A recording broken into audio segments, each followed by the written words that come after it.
Welcome to Behind the Body. I'm Andrea, certified nutrition and fitness coach. In my 30s, I lost 20 pounds and I've maintained it well through my 40s.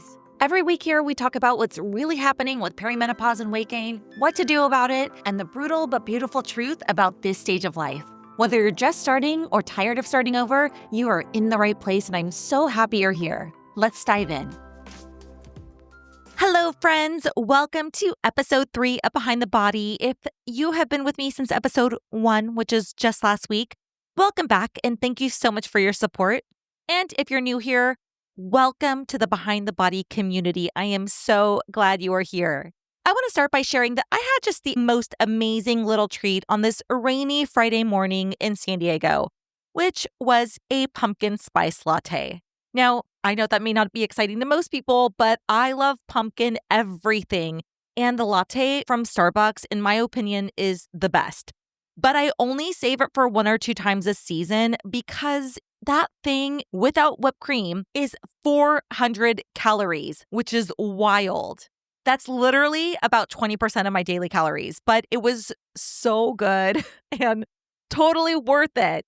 Plus, I've been in a little bit of a funk lately, so it totally lifted my spirits. I have just been on the hot mess express, and I swear it's because of the time change. I'm just super affected by the time change. It's my least favorite time of the year. It shifts my mood, it makes me feel less energetic, it makes me feel less motivated, and I just feel like it knocks me down a couple notches, at least as I'm getting used to it. But on top of that, I've also just been stressed.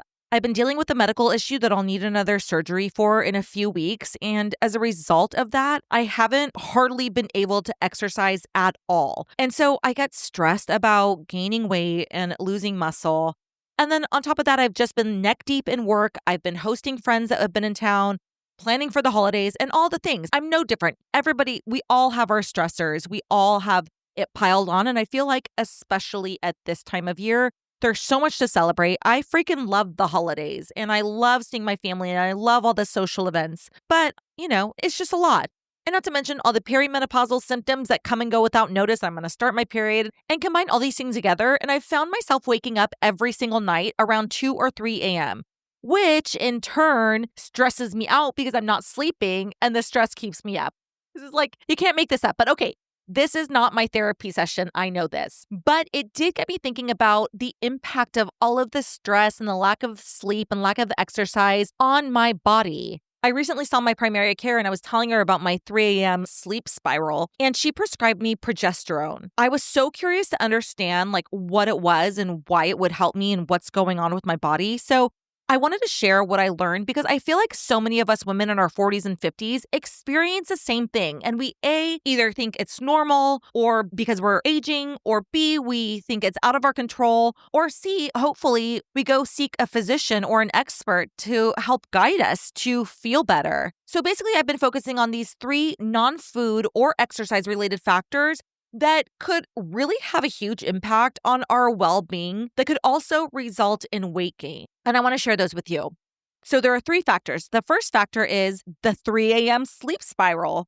But let me be clear, waking up at 3 a.m. doesn't actually slow your metabolism and that's why you're gaining weight. But here's what it does do. And of course, you'll likely know this, but in perimenopause, our progesterone tanks. Progesterone is what keeps you in a deep sleep, hence why my primary care prescribed it. But without it, you wake up when cortisol naturally rises, which is around 3 or 4 a.m. So are you finding yourself waking up early in the a.m. at these times? Because every time you wake up at this 2, 3, 4 a.m. time frame, cortisol spikes because your body thinks it's an emergency. Your liver dumps glucose into your bloodstream, causes insulin to rise to deal with that glucose.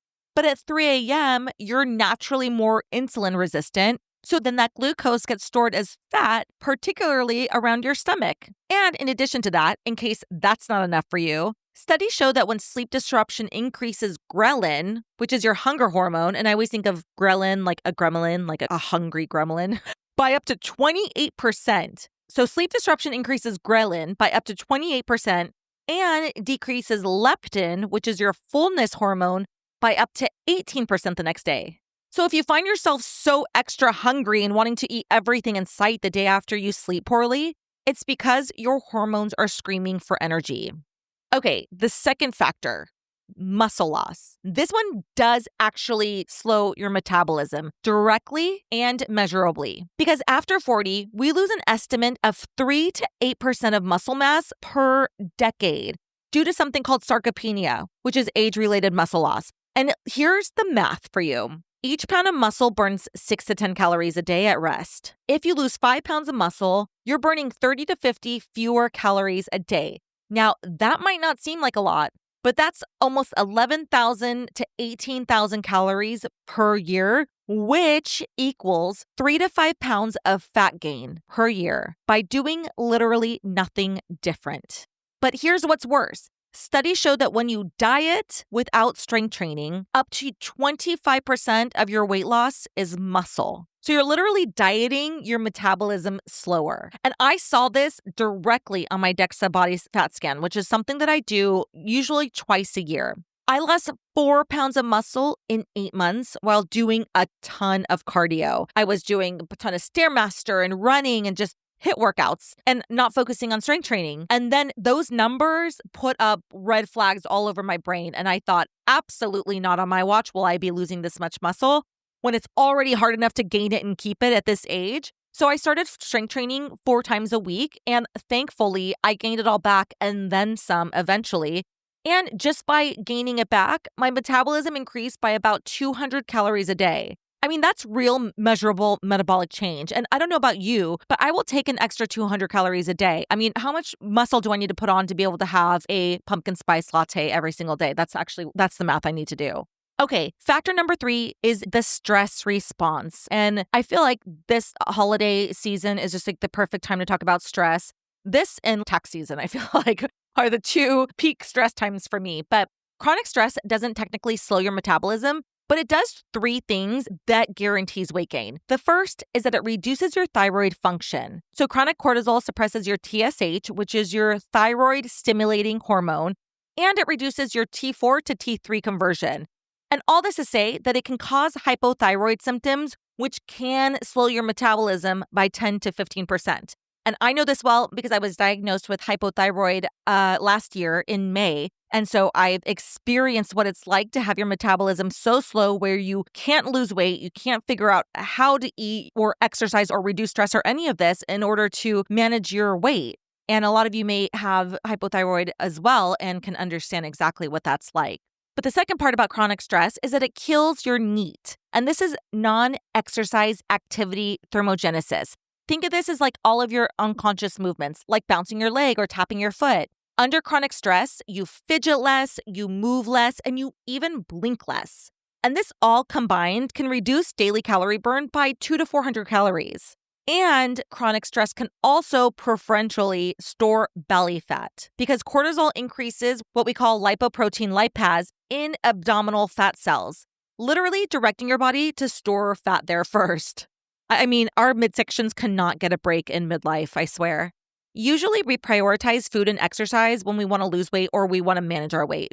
But these other factors are so important, especially as we age and experience these ongoing constant hormonal fluctuations. The reality is that making improvements in just one of these areas will have a significantly positive effect on not just our weight, but on our overall well-being. Because it's not just about being thin and looking good. We want to freaking feel good. But trying to change everything at once may actually cause more stress, and nobody needs that. So let me tell you what's worked for me, and maybe you can try some of these too.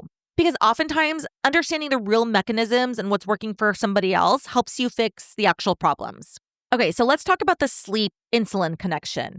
When it came to sleep, the progesterone actually helped so much, which validated that this is at least partially tied to hormones. But I also started taking 200 to 400 milligrams of magnesium glycinate before bed. Now, there are several types of magnesium, but glycinate crosses that blood-brain barrier and doesn't cause digestive issues as some of the other magnesium options do, which I like. And it helps produce something called GABA, which is a calming neurotransmitter. And of course, as it sounds, actually really helpful for sleep. So since then, I've been waking up between 2 and 3 a.m. less and less, and I feel so much better and like myself when I wake up. As for muscle loss, my muscle has been a top priority for me for a while, and every year even more so in my 40s. because it's so hard to gain and it's even harder to keep as we age, like I mentioned. And the amount of muscle we have in our 60s and beyond is directly correlated to our health span. I want to be feeling so energetic and vibrant and mobile beyond 60 into my 70s and 80s. So I literally do everything I can to prioritize lifting weights and eating a high protein diet in order to preserve every bit of muscle I have and will build. And this kind of helps too. I usually eat this little protein sweet treat as my little dessert before bed, which I recommend trying, which is why I'm telling you it's so delicious. It is Greek yogurt. And if you are non-lactose, there is a really great plant-based option called Kite Hill Greek style yogurt. You can get it at places like Whole Foods, Jimbo's, or sometimes Ralph's has it, or Vaughn's, depending on where you are. Some grocery stores carry it, but it's Kite Hill Greek style yogurt, and that's a high protein plant-based yogurt. Anyway, so I'll have some Greek yogurt with some frozen cherries, which I will put in the microwave for about 45 seconds, and it turns in kind of like a little bit mushy into a compote kind of thing. And then I will top it with cacao nibs and either almond slivers or pieces of walnuts. And I'll top that with some cinnamon and a little agave or some Splenda for sweetness. And I mix that all together and it is so delicious. And great thing about that is it helps to stabilize my blood sugar, and the cacao nibs and the nuts help to lower inflammation throughout the night. So just a little recipe from me to you for a little nighttime sweet treat that I literally look forward to every single night. And the stress part, well, that is always a work in progress, but good sleep definitely helps. And I try to minimize it other ways by a few things. So first, I have a Peloton, and so I have the Peloton app, and I love to do their meditations. They have anywhere from 5 to, 15 minutes that I usually do. So that really helps. If I'm feeling stressed from work or anything really, I'll take a break after lunch, and this helps me with digestion, but just getting sunshine or wind on my face it just resets me. It's such a game changer. And also surrounding myself around loving and supporting people, I can't stress enough how much influence that has on your mental, emotional, and physical well-being. And this is something that's really important to me lately because I've been going through this phase in my life probably for the last year of really reflecting on the people who I spend the most amount of time with and how it impacts or influences my energy, my productivity, my mood, all of these things. And I mean, this is probably another episode topic in itself that I'll probably do because I think this is important for anybody else who's going through this similar phase of life. But the people who you spend the most amount of time with have so much influence over all of these aspects, subconscious and consciously, of your life. And somebody who's negative or somebody who's not supportive or somebody who's, always in a bad mood or always stressed out, that energy fills us too. It surrounds us. We feel it. And so sometimes reflecting on that and sometimes removing yourself from that situation, of course, is not always possible. I understand that. Sometimes it's under the same roof that we share with somebody, but just reflecting on that and being aware of that, I think, is just even a good place to start. So anyway, enough about that part. Again, that might be its own episode in the near future. But if none of these are an option for you, this is what I would recommend. And this is so incredibly impactful. I stop what I'm doing and I take 5 slow and deep breaths. And it is scientifically shown to measurably reduce cortisol. And while it sounds kind of hokey, you will immediately feel your body relax. So let's recap.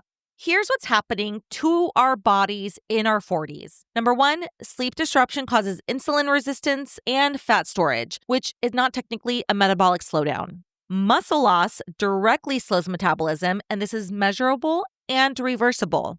Chronic stress affects thyroid and movement indirectly, but has a significant impact. So just pick one of these to start if it's not too much. Try magnesium for sleep or visit your doctor to see if progesterone is right for you. Start strength training at least twice a week. And I cannot stress this enough. I want to just pause for a second to say, if you are over 40 and you are not lifting weights, you are leaving years and years of feeling like Superwoman on the table. You are literally just leaving money on the table, it's crazy. And this is something that you can't understand until you lift weights consistently and get strong. You will feel like a completely different person, a renewed and vibrant version of yourself, somebody you never knew existed by lifting heavy weights and becoming strong. It is amazing. So if you're not lifting weights, I mean, I can't force you, but if I could, I would. I encourage you to start doing so. 20 years from now, even 30 years from now, you will be so glad you did. And if you are already lifting weights, good for you, but make sure you're lifting heavy weight that's actually challenging for you and that you're eating a high protein diet, because without heavy-ish weights and protein, your muscle cannot and will not grow. And finally, please get some morning sunlight and take frequent, deep, and slow breaths. Just those two things alone are game changers. And I am guilty. I am working in an office, in my home office, all day long. I could go outside anytime I want. There's no boss stopping me. But I struggle to get my butt out of my chair to walk away from my work and freaking do it.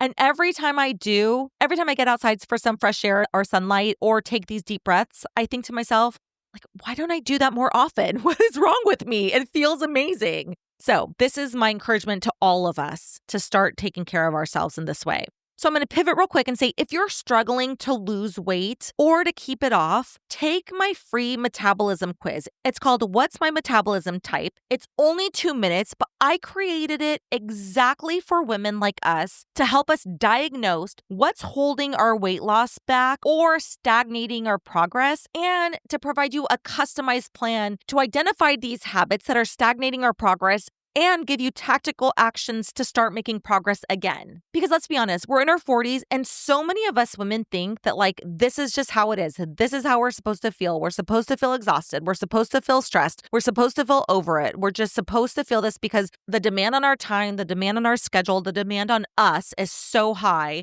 that we are just worn out. But I promise you that there are things in your life that you could probably easily identify as culprits and could easily fix in order to make yourself feel so much better and ultimately lose the weight if that's your goal, or maintain your weight if that's your goal, but just to make progress and feel and look your best. So the link is in my description below. And just one quick thing before you go. If you liked what we talked about today, I send out a Tuesday email that's basically a little bit more of this, but in short form. One useful strategy from my own journey, real talk about what's working and also what I'm screwing up, and I don't sugarcoat anything. Think of it like texting with a friend who's figured out how to maintain her weight loss through her 40s and wants to share the real behind the scenes. If that sounds good to you, head to behindthebody.com/newsletter and grab it. It comes out every Tuesday morning and will be your new favorite tradition, besides Taco Tuesday, of course. Thank you so much for tuning in. I am so glad you did, and I can't wait to chat with you next Monday.